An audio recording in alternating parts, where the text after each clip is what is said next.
Os episódios especiais da NRF são um patrocínio Microsoft, Vindi e Driven CX. Olá pessoal, sejam muito bem-vindos a mais um podcast da ClearSale, dessa vez para falar bastante sobre a NRF, afinal de contas a NRF 2023 aconteceu agora entre os dias 15 e 17 de janeiro, tradicionalmente em Nova York, no Javits Center, lá em Manhattan, e a gente obviamente esteve em mais uma parceria aí com o pessoal do Centro de Excelência do Varejo, da FGV, que são os que nos acompanham agora aqui nesse podcast, já apresento os nossos convidados. Eu quero só convidar vocês que querem saber bastante de NRF, querem saber todos os insights que a gente viu lá, querem saber quais são as principais tendências que vão rolar para o varejo ao longo desse ano, fiquem aqui com a gente. Então, já de cara, eu vou me apresentar para vocês antes de apresentar os nossos convidados. Sou Felipe Tilian, trabalho lá no time de PR e conteúdo da ClearSale, sou jornalista e vou começar aqui com o nosso querido professor Maurício Morgado. Professor, prazer ter você de novo aqui com a gente, seja muito bem-vindo. Quero saber quantas NRFs e se você puder, por favor, se apresentar aí brevemente para o pessoal. Legal, são 23 NRFs. Vixe, bastante tem NRF nas costas. E eu sou coordenador aqui do Centro de Excelência em Varejo. A gente estuda varejo há um tempão já e o nosso envolvimento é muito mais empresarial e tem um lado acadêmico também que a gente tenta juntar as duas coisas. Perfeito. Essa é a ideia. E a gente está aqui também com o nosso querido professor Henrique Campos. Professor, prazer ter você aqui com a gente. Mesma coisa, quero saber quantas NRFs e, por favor, se apresentar brevemente para a gente. Claro, obrigado, Felipe. Obrigado pelo convite, pessoal da ClearSale. Eu tenho um pouco menos de NRFs do que o professor Morgado. Eu tenho 8 anos de NRF, né? Já estou indo para a 9ª NRF. E a minha área de atuação aqui dentro do SEV, eu faço parte da equipe de pesquisadores do SEV e me dedico principalmente a modelos de negócio de varejo e tecnologias. Perfeito, pessoal. Então, já para começar, falei que vocês iam ver muito de tendências aqui, né, insights. A minha primeira pergunta já é essa. Passado aí um pouco mais de um mês que vocês viveram mais uma NRF aí em loco, o que vocês têm como a principal tendência que a gente já vai ver de cara, a gente pode inclusive ver no varejo do Brasil? Vou começar com o professor Maurício. Comigo, nossa. Então, acho que no varejo do Brasil, uma das coisas que a gente vai enfrentar e que apareceu muito lá é a questão da utilização de dados. Eu acho que a gente está começando a juntar esses dados no mundo do e-commerce e a gente precisa transportar essa tendência, digamos, para o mundo do comércio físico mesmo. Então, é um ponto super importante para a gente ganhar espaço. Bacana. Professor Henrique, e você?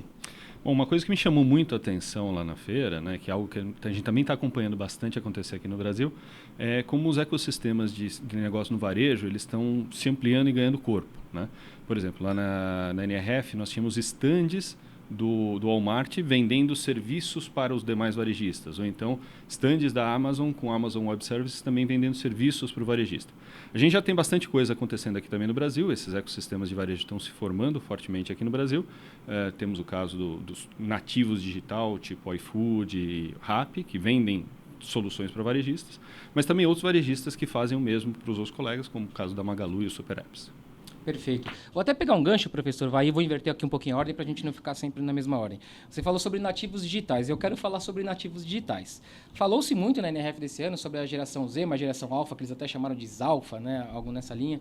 Falaram muito sobre sustentabilidade, né, é uma geração que vai ter uma relação bem diferente do que a gente tem se acostumado ao longo dos últimos anos com as marcas.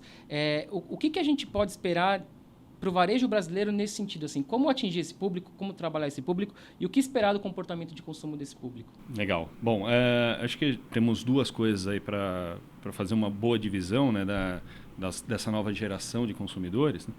Na NRF de 2022, o grande tema provavelmente da feira foi a questão do metaverso e uma expectativa muito grande que o metaverso tivesse uma relação explosiva dentro do varejo, né? A gente não viu isso acontecendo, né, em 2023, teve muita retratação sobre isso, pessoas que tinham previsto uma ampliação muito grande do metaverso, falando, puxa, não foi tão rápido quanto nós esperávamos.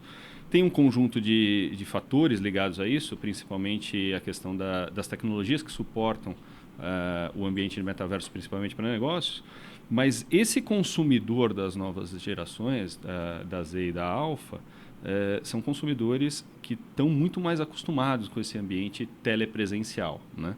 Então, você vê, por exemplo, garotos aí de 8, 9 anos, que fazem parte dessa geração, que são os futuros consumidores, se envolvendo muito facilmente com jogos como Roblox, Minecraft e o ambiente no qual o metaverso deve proliferar. Esse me parece ser o grande diferencial aí dessa nova geração, que é a afinidade deles com os ambientes telepresenciais, muito mais do que o e-commerce em si, mas interagir de forma telepresencial.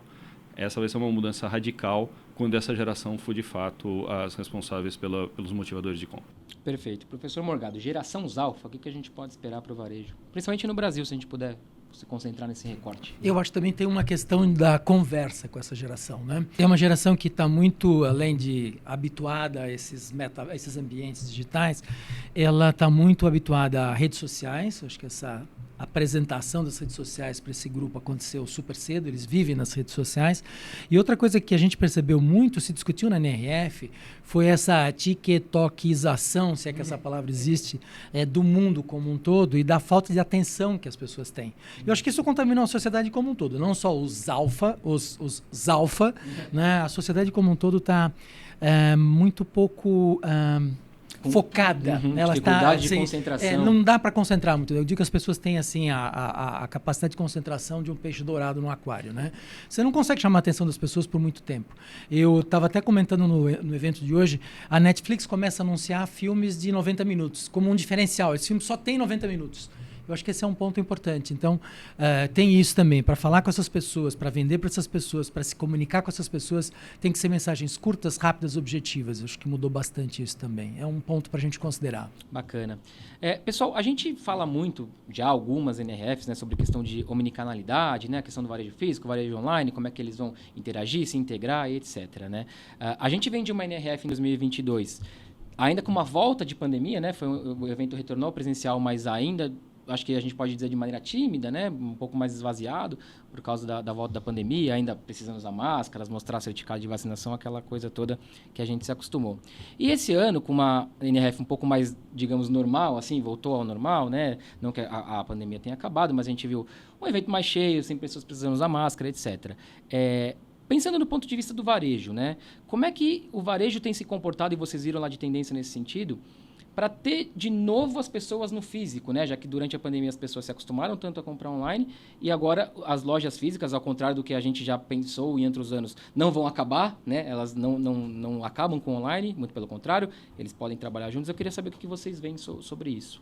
Tá, só para complementar um pouco, claro. O número de brasileiros em 2020, antes da pandemia, foi de 1.800 brasileiros, tá bom? Eu acho que é uma das maiores delegações estrangeiras. Sempre foi, se não é a primeira, é a segunda, né? Na frente até do Canadá. Então, 2020 foi 1.800 brasileiros. 2021 não houve, foi só digital, online o tempo todo. Aí, 2022, 1.100 brasileiros. Esse ano estão falando em 3.000 brasileiros. Então, dobrou o número do outro ano, antes da pandemia. Então tem um interesse muito grande pelas novidades do varejo, acho que esse é um ponto legal. Agora, a pergunta não era essa mesmo, né? A pergunta é o que o varejo tem feito. Mas acho que assim, eu queria ressaltar a importância que a NRF tem e como os brasileiros estão super ligados nesse ponto. Mas eu acho que é a experiência de compra, né, Henrique? Acho que as lojas estão buscando criar cada vez mais. A gente viu muitos exemplos de lojas buscando atrações, buscando criar envolvimento, buscando criar jeitinhos de seduzir as pessoas, dentro e fora da loja. Acho que é muito interessante pensar nisso. Nesse sentido, se permite me complementar, Morgado, você tem razão, né, Felipe? Tem muita coisa que as pessoas não precisam ir mais para a loja para comprar, né? Então a loja ela tem que ter um atrativo, um motivo que vai pegar justamente as pessoas com outros objetivos. E a gente tem visto alguns desses objetivos se desdobrando. Por exemplo, um motivo para você ir para uma loja é como se fosse uma brincadeira de caça ao tesouro. Você vai a essa loja porque você espera que alguma coisa nova, uma oferta diferente, um produto diferente vai estar apresentado ali. Isto vai ser tão mais importante quanto mais de experiência for o produto. Então, por exemplo, comprar produtos frescos, legumes, frutas, a experiência de tocar, interagir o produto, ver o produto é muito relevante. Quando é um produto por compra comparada, né, por exemplo, um computador, as especificações são bastante rígidas sobre o que ele vai ser. Então, tomar a decisão de comprar um computador online, uma vez que você já conhece essas especificações, pode ser mais simples do que comprar esses cujo, né, os outros sentidos eles são aguçados, né? É óbvio que também quando você compra um produto de compra complexa, ter o suporte de um vendedor passa a ser um motivador de você ir para uma loja. Então, as empresas que vendem produtos de compra comparada, cuja tecnicidade é relevante, o processo de tomada de decisão é maior, tem que investir muito nessa questão do ambiente de loja como espaço para educação. Enquanto que as empresas que vendem produtos que tem características mais sensoriais, tem que investir justamente nesse apelo sensorial, né? E também vamos combinar, as pessoas elas gostam de interagir, né? Uma das principais coisas da pandemia de Covid foi que a gente ficou, né, enclausurado, sem contato com outras pessoas. Então as pessoas querem se encontrar e o ponto de venda é um lugar ideal para isso, né? As pessoas querem estar nos pontos de venda para ver e ser visto, né? Dá alguns exemplos, só para talvez ilustrar, que a gente viu coisas muito legais. As mães levando os filhos para uma loja da Camp, por exemplo, para brincar na loja. Tem os brinquedos, eles querem vender brinquedos, mas as crianças estão lá brincando, fazendo experiências com slime, por exemplo. Jogar golfe na loja Wilson. da Wilson, né? Treinar golfe e brincar com os tacos que eles têm lá. Para adultos, grandões, como nós. Tem uma série de experiências desse tipo. Visitar Harry Potter para comprar os produtos e também fazer passeios virtuais nos brinquedos que eles têm lá. Uma desculpa atrás da outra para fazer a experiência da loja acontecer de um jeito legal. E o caso da Wilson, né, nós tivemos a oportunidade de brincar, né, porque nesse momento a gente vira criança novamente, vai dar uma tacada lá. Mas por que esse motivo de você ir para a loja? Porque os tacos a compra de um conjunto de tacos é uma compra muito específica, muito técnica. $1.000 no mínimo, né? Então você precisa da ajuda de alguém para fazer a seleção dos tacos adequados para a sua tacada. Então esta justificativa é uma justificativa de você ir até a loja e o suporte do vendedor se torna fundamental para transformar aquilo lá numa experiência relevante da sua ida até a loja e justificar aquele investimento naquele produto. E isso é muito engraçado como mexe com a questão da nossa memória, né? Eu lembro que na NRF de 22, na loja da Puma, por exemplo, a experiência de dirigir um carro de Fórmula 1, eu me diverti como uma criança. O Henrique falou bem, a gente vira criança, né? Cara? E tem uma dentro McLaren. De uma loja que está vendendo produtos. Tem uma McLaren para você dirigir, uma McLaren Senna para você dirigir na loja da Microsoft agora. Tem na Microsoft? Aliás, falando em Microsoft, tem a ver com a nossa próxima pergunta, porque aí a gente entra um pouco em tecnologia mesmo, né? Eu acho que quando a gente fala em NRF, muitas das pessoas que vão, e você falou do tamanho da delegação brasileira que vai sempre esperando ver alguma coisa mais disruptiva, principalmente do ponto de vista de tecnologia, né? Algo mais revolucionário, enfim, não sei nem se a gente pode dizer, mas no mínimo disruptivo. E a Microsoft tinha ali, né, no stand deles, eles estavam fazendo algumas demonstrações. Acho que eu vou tentar definir assim, de uso prático de inteligência de dados ali no seu dia a dia de uma forma um pouco mais palpável. O que vocês viram na NRF desse ano que a gente pode pensar em grandes tecnologias, não sei se tão disruptiva, aí vocês vão me falar, mas que podem ser aplicadas de maneira mais palpável no nosso dia a dia? O que vocês viram, professor? Enquanto o Henrique pensa na resposta à sua pergunta, eu só vou detalhar um pouquinho esse exemplo da Microsoft que eu achei genial. Claro. Eles tinham uma loja autônoma, dessas que você opera sem funcionários, estilo Amazon Go. E eles tinham ligados aos sistemas das lojas uma série de sensores e indicadores ao mesmo tempo. Então, eles acompanhavam o desempenho da loja, por exemplo, com áreas quentes, produtos que vendiam mais, produtos que vendiam menos, produtos que eram mais tocados e menos levados, produtos que eram tocados e efetivamente levados. Eles conseguiam, na loja física, indicadores que tipicamente são obtidos somente nas lojas online. Isso eu achei fantástico. Então, era muito bacana acompanhar todos aqueles indicadores. Uma área quente e área fria e uma loja. Eu considero isso disruptivo. Eu achei muito bacana. Acho que esse é um dos casos mais legais que a gente pode ter visto. Pensou na resposta, Henrique? Não. É porque eu tenho mais um para te dar tempo, se você quiser.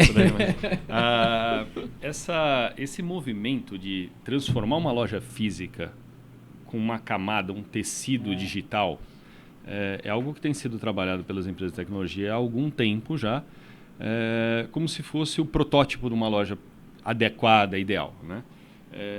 Talvez mais disruptivo do que ter esta referência é ver que isso está sendo feito em escala, né? Então, a Microsoft está fazendo uma oferta de aproveite os seus sensores, coloque esta camada aqui com a Power Platform deles e está pronto para ser usado por qualquer varejista que tenha planejado esse tecido digital, esses sensores, câmeras, sensores e coisas que possam alimentar de dados essas bases, né?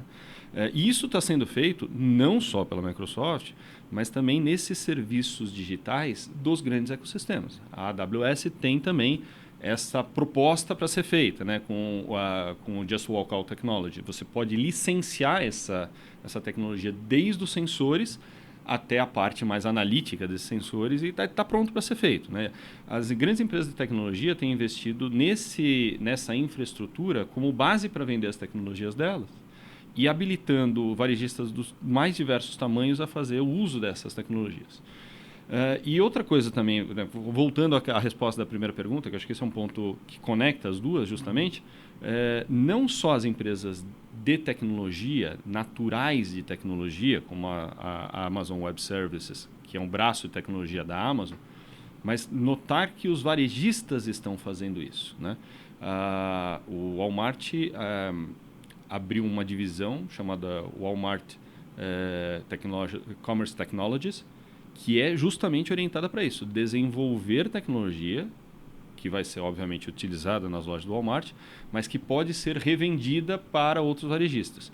Isso deve acelerar bastante o desenvolvimento, a adoção desse tipo de coisa, né? Porque já foi comprovado, já foi estudado e comprovado em grande escala nas lojas dos varejistas e é transferido essa tecnologia para outros sistemas, né? Outras empresas. E só para complementar, tem umas coisinhas de robôs autônomos, né? Processos autônomos. Estoques controlados por robôs chamou bastante atenção, isso é um negócio legal. Robôs de limpeza para loja chamaram bastante atenção também. Ele vai seguindo. A gente tem aquele redondinho, né? Mas esse é um quadradinho que tem uma autonomia muito grande, cobre um espaço muito grande. E que aproveita também para coletar dado de gôndola, né? Eles colocam câmeras lá. Ele não fica só limpando.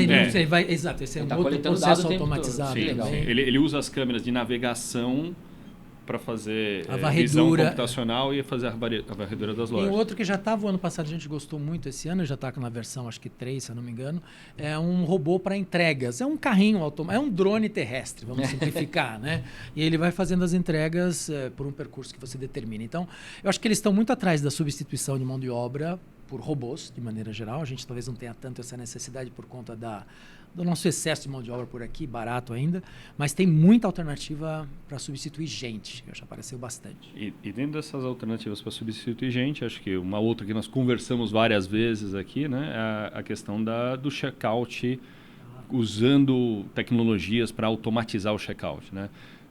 As lojas da Uniqlo lá tem esse tipo de característica. Você pega os produtos simplesmente e joga ali num buraco que é para leitura do NFC, né? Mas esse tipo de tecnologia também está presente aqui no Brasil, né? A Renner tem esse tipo de tecnologia. E é o mesmo fornecedor. Mesmo fornecedor da Uniqlo. Eu ia até abordar um pouco esse ponto. Por que será que aqui a gente, me parece, pelo menos, a gente não tem tão difundido assim entre as pessoas, entre os consumidores mesmo, o self-checkout, né? E a gente tem, por exemplo, a Renner que oferece isso muito bem. Eu posso citar o exemplo, por exemplo, do Shopping São Caetano, que é um próximo da minha casa, que funciona muito bem. Mas outros tantos têm muitos problemas ainda, né? Então, eu acho que aí a gente teve um seminário sobre isso hoje. Porque não funciona, é horrível usar. Eu já falei naquele supermercado que todo mundo conhece, sempre cita como exemplo. Eu juro, eu já tentei 4 vezes, não teve uma bendita vez, ou maldita, não sei, que funcionou, que eu consegui passar a compra toda. Porque sempre não lê um código, não pesa não sei o quê, fala que eu não estou passando o produto, mas eu passei aqui, tá na sacolinha. Então não tem jeito. E quando você faz isso funcionar direito, as pessoas aderem. Se for pior, eu não vou trocar, prefiro o caixa passando para mim. É simples. Todo mundo quer a praticidade, né? Eu quero, sinceramente, eu prefiro não falar com ninguém para 5 itens embaixo do meu braço. Sim. A ideia é diminuir a fricção. Se aumenta a fricção, não adianta, né? Você precisa achar alguém para te ajudar. Você vai precisar fazer 2 vezes a mesma coisa, né? Então, esse é um dos motivos realmente pelos quais a gente tem dificuldade de implementação de tecnologias aqui, né? E o outro, o professor Maurício citou, mas acho que vale a pena a gente reforçar também, existe hoje em dia no mercado norte-americano e no mercado europeu uma carência de mão de obra para esse setor varejista, né? Tem uma defasagem ali de aproximadamente 2% das vagas não cobertas, apesar de disponíveis. Aqui no Brasil, infelizmente, pelo outro lado, a gente tem excesso de mão de obra não qualificada adequadamente, mas mão de obra barata. Então, você acaba tendo subemprego sendo utilizado como substituição da tecnologia, né? É mais barato contratar gente barata no Brasil do que fazer uma implementação tecnológica. E aí você faz pequenos pilotos, acaba não dando escala para manter isso funcionando adequadamente. Quando a gente estava visitando o stand do carrinho autônomo que eu mencionei, apresentei o produto e tal, e alguém do grupo falou, poxa, nada que 2 motoboys não resolvam lá no Brasil. Então é isso. A gente está setado, né, de uma forma um pouco diferente. A mesma coisa. Para subemprego. Outra tecnologia também que é bastante chamativa, quando você olha para ela é bastante chamativa, é a tecnologia de picape por robôs também, né? Então, grandes armazenagens verticais, que para um ambiente cujo o custo de terreno é caro, como o centro de São Paulo, é fundamental você ter uma armazenagem mais rápida, mais eficiente. Mas aí você vai fazer a conta desse tipo de armazenamento versus pessoas que têm salários muito baixos e, de novo, infelizmente, capacitação baixa, são pessoas que estão em níveis de subemprego, você acaba optando pelos serviços mais convencionais do que simplesmente fazer aquele investimento em infraestrutura. Perfeito. Olha, pessoal, isso é um ponto polêmico. A gente pode fazer um outro podcast depois sobre isso, hein? Seguindo aqui, pessoal, a gente vai continuar falando de tecnologia e, de novo, eu vou fazer um link com a NRF de 2022, onde falou-se muito sobre o metaverso, né? Aliás, eu acho que todos os grandes eventos internacionais do ano passado que tinham alguma coisa a ver com tecnologia, enfim, independente do setor de mercado, falavam sobre metaverso. E a sensação que a gente ficou esse ano é que perdeu um pouco de força esse assunto, assim, né? Não deixou de ser citado. Ele foi citado principalmente quando falava-se ali sobre o Web3, que também vou pedir para vocês explicarem um pouquinho para a gente o que é. Mas me parece que ele perdeu um pouco de força, assim. Vocês acham que essa história de metaverso, enfim, Web3 e tal, vocês podem falar um pouquinho para a gente, foram coisas passageiras e que a gente tende a não ver tão cedo, algo muito concreto sobre isso? Ou que é só um momento mesmo e que nos próximos anos a gente deve voltar a ouvir falar sobre, deve voltar a trabalhar com mais intensidade e só não é um momento mais propício? Eu acho que tem uma coisa na NRF que é uma feira paga praticamente pelas empresas de tecnologia. Acho que o dinheiro da NRF vem dos estandes vendidos pelas empresas de tecnologia. Eu acho que de vez em quando eles escolhem um assunto. Teve diversos assuntos que já foram escolhidos com o tempo. Uma questão prática, né? O do ano passado foi o metaverso. Perfeito. Quando chegou abril, já esgotou, porque, convenhamos, não tem ninguém usando isso. É verdade. Poucos estão usando isso. É promissor? Eu não quero ser descrente com relação a isso. Tem grande potencial. Na educação é maravilhoso. Se a gente conseguir utilizar metaverso para educação, para serviços, para construção do avião, para jogos. Para a saúde. Para a saúde é fantástico. Tem um caso fantástico da Embraer, que utiliza, não chama metaverso ainda, mas utiliza o mesmo tipo de tecnologia para entender como o avião vai funcionar antes dele ser construído de verdade. Então, tem um super espaço para isso. Mas não vamos esquecer que quem paga a conta da NRF são empresas de tecnologia. E mudou o assunto. Agora, desse ano, é inteligência artificial e Web3, eu acho. O que é Web3, e NFT, gente? Né? Não, explica então você. O que é Web3? Claro. Não tinha fácil. O que é Web3? Ele deixa as perguntas fáceis. Eu fiz a introdução. Ele fez uma boa introdução, vendeu o peixe, depois passou a parte... Essa parceria aqui é todo dia lá em Nova York, viu, pessoal? É igualzinho. Bom, eu vou, obviamente, dentro do nosso espaço de podcast, eu vou fazer uma simplificação muito grande de um assunto relativamente complexo, né? Mas das 3 grandes ondas da internet, a primeira delas foi liderada por organizações para colocar dentro da internet, do que a gente conhece como internet, aqui um conjunto de dados que poderiam ser acessados por qualquer pessoa, né? A grande vantagem da internet foi esse volume enorme de dados disponível. O segundo grande movimento foi colocar na mão dos usuários da internet a capacidade de gerar e acessar conteúdos, e aí você multiplica demais a capacidade de geração de conteúdos. O grande expoente desse movimento da segunda geração da internet foi justamente as redes sociais, né, que permitiu para as pessoas terem acesso fácil a conteúdos gerados por terceiros, né?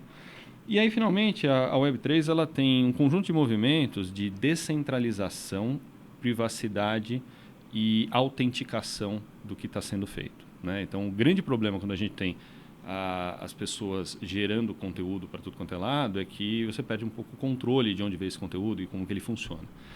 Então, a Web3 ela tem esse conjunto de preocupações de transformar esse território da internet num território que possa ser, ao mesmo tempo, anônimo, mas também autenticado, né?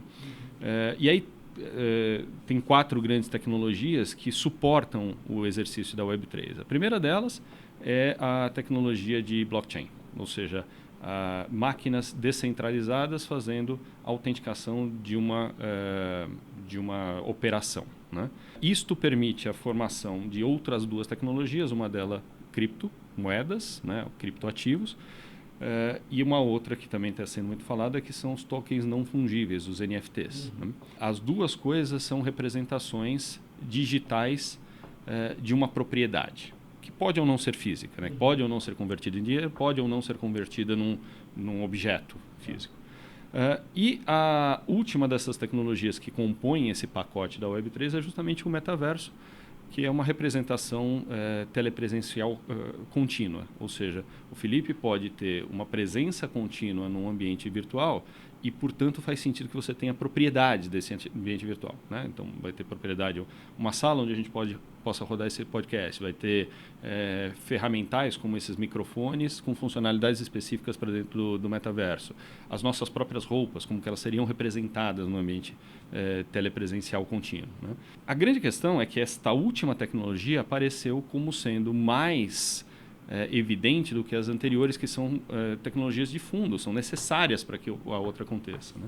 Uma coisa que eu vejo como uma grande vantagem, né, dentro desse quadrilátero aí, blockchain, NFT, cripto e metaverso, certamente alguns segmentos vão ser mais acionados por esse tipo de coisa. Por exemplo, moda, luxo, colecionáveis, porque eu preciso autenticar, né? Uma bolsa da Louis Vuitton, ela precisa de autenticidade, comprovação de autenticidade. Eventualmente, comprovação de como que ela trafegou de uma pessoa para outra, porque ela tem valor, inclusive, de troca, né? Outros segmentos vão demorar mais para ser atingidos por isso, né? Mas uma das discussões que nós estamos tendo, né, é como que, por exemplo, um NFT poderia ser extremamente valioso para autenticar um atum, né? Desde a origem dele, quando ele foi pescado, como que ele foi tratado durante o trajeto dele, desde a pesca até a unidade de processamento, como ele foi processado, fatiado, fracionado, para ser mais exato, né, entre as diversas partes, e eventualmente como ele foi vendido ao supermercado, chegou a uma casa de sushi e chegou ao teu prato, né? Então, um NFT seria uma boa forma de você rastrear a origem, o que leva também um enorme valor para alimentos. O grande problema, né, desse ambiente todo aí da Web3 é que ele consome muito energia e muito gasto de energia. E também exige alta tecnologia, alta capacidade de processamento. E esse me parece ser o grande entrave hoje para esse tipo de coisa. Então, pagar a conta disso com um item de luxo é relativamente fácil. Acompanhar um prato de sushi, que tem uma margem muito menor... Tem esse desafio. Tem o desafio, né? Então, ele foi muito valorizado, principalmente pelas questões dos itens mais luxuosos e mais caros. E hoje em dia a gente não tem tecnologia de processamento para expandir isso daí para coisas que é mais necessário. triviais do dia a dia ali, né? Coisas mais triviais. E isso é um entrave para a adoção. Perfeito. Gente, então agora a gente vai já para o nosso bloco final aqui. Agora vai ser jogo rápido, tá, professores? Agora não precisa ser uma palavra, mas quanto mais rápido, melhor para nossa brincadeira aqui. Vamos lá. Qual a coisa mais disruptiva que vocês viram na NRF desse ano? Quem fala primeiro? Acho que eu peguei vocês. São tantos? Não. Eu acho que eu sei o que você vai falar, mas vamos embora. O tema da NRF foi Breakthrough, que numa tradução livre seria disrupção. O grande problema é que o momento do varejo americano e europeu é um momento de certa melancolia. Não é exatamente uma recessão, mas eles estão num momento contracíclico para investimentos. Tá. Então, nós não temos grandes movimentos disruptivos, mas nós temos boas aplicações do que estava sendo desenvolvido no passado. Como seria, por exemplo, uma ruptura seria a adoção do metaverso que a gente estava discutindo até agora. Ele não foi. Por que ele não foi? Não porque foi abandonado, foi porque os caras voltaram atrás alguns passos e fizeram boas aplicações práticas, começaram a estabelecer, por exemplo, NFTs para produtos de luxo. Criou-se um ecossistema de Web3 que permitiu a implementação de elementos de Web3 dentro de produtos físicos, dentro de ambientes virtuais. Então, a ruptura foi a adoção adequada dentro de um ambiente de restrição de boas tecnologias que foram levantadas nos anos anteriores. Entendi. Eu acho que ela foi muito mais evolutiva do que disruptiva, né? A gente foi usando melhor as coisas que já estavam lá. Mas ainda acrescentaria uma coisa que apareceu, não com tanta força na NRF, mas no entorno da NRF, com a inteligência artificial. Se discutiu muito, os grupos brasileiros falaram muito de inteligência artificial. É algo que tem um potencial bastante forte em muitos setores. O setor de educação, com certeza, vai impactar. Não se fala de outra coisa aqui nessa escola. Atendimento ao cliente. Atendimento ao cliente, com um chatbot interação. muito mais inteligente, interação. Imagina você coletar informação de produto para o consumidor. Que produto é bom para mim através de inteligência artificial? Gente, isso pode ter um potencial muito grande. Treinamento, apoio ao cliente. Nossa, bancos de dados, né? Um advogado, um médico utilizando inteligência artificial para trabalhar melhor. Uso Acho de que dados, né? Dados e cruzar com inteligência, responder perguntas humanas. Mas é curioso que realmente isso não foi um tema Não evidente falou na muito. NRF. Os grupos brasileiros falaram, mas a gente não falou. Professor, inclusive eu quero pegar esse gancho aqui para falar sobre inteligência de dados, que é uma coisa que na ClearSale a gente está bastante acostumado já há cerca de 20 anos trabalhando com isso. Então, quando a gente ouve falar em inteligência de dados, a gente tem muita dimensão do que é, né? Do quanto que ela é importante e quanto que a gente consegue fazer coisas úteis para o nosso dia a dia a partir de um negócio que, num primeiro momento, pode parecer assim mirabolante, mas não. É um negócio que, inclusive, quem é parceiro da ClearSale, quem trabalha com a ClearSale, está bastante acostumado, como nós, colaboradores da ClearSale, estamos. Professores, seguindo aqui então, qual loja chamou mais a atenção de vocês? Lembrando que é o jogo rápido, hein? Quero poucas palavras, agora eu vou ser chato com vocês, hein? Para mim foi a Goose, que é uma loja que pega um tênis branco, personaliza, suja, estraga e vende por $650. Que negocião, hein? O que me chamou muita atenção foi a evolução do negócio de cannabis no mercado americano, né? Muito mais como Foi agora que liberou em Nova York o uso? o THC foi nessa virada do ano, o CBD anteriormente, mas como esse negócio ele se tornou um negócio complexo e de saúde holística. Eles têm produto obviamente para uso medicinal, para usos recreativos leves, para você dar para o teu pet. Então é um negócio que se tornou bastante complexo e tem vários tipos diferentes de lojas para isso, desde a mais recreativa até a mais medicinal. Perfeito. Pessoal, é possível definir a NRF 2023 em uma frase? Eu escrevi uma aqui. Por favor. Onde o online e o offline se encontraram no pós-Covid. Ó, omnicanalidade em outro nível. Omnicanalidade em outro nível, né? Eu acho que a NRF 2023 foi uma NRF de evolução. Um conjunto de propostas consistentes sendo apresentadas, inclusive por grandes varejistas para os demais varejistas. Essa evolução acho que foi o ponto principal. Gente, chegamos ao fim, professores. Muito obrigado, foi um prazer. Bom, é sempre um prazer estar com vocês, né? Espero que a gente possa se encontrar em outras NRFs, em outros conteúdos sobre ela e também em outros projetos, por que não, né? Professor Morgado, obrigado, viu? É um prazer estar aqui. Prazer é nosso. Professor Henrique, obrigado. Sempre um prazer falar com vocês, Felipe. Obrigado. Pessoal aí de casa, quero também que vocês tenham gostado, na verdade, mas se não gostaram, vocês podem mandar pra gente sugestões, dicas, críticas. É só mandar pra gente um e-mail no comunicação@clear.sale, lembrando que é comunicacal, né, sem o cedilho e sem o acento, e a gente vai responder prontamente. Não deixe também de nos seguir nas redes sociais, né, ClearSale, em todas as redes sociais. Sigam, por favor, também o pessoal do Centro de Excelência do Varejo, da FGV. FGV serve ou serve FGV? Como é que vocês estão? FGV serve. Vai ser sempre um prazer trocar ideia com vocês por todos os nossos canais, tá bom, pessoal? Muito obrigado e até a próxima. Os episódios especiais da NRF são um patrocínio Microsoft, Vindi e Driven CX.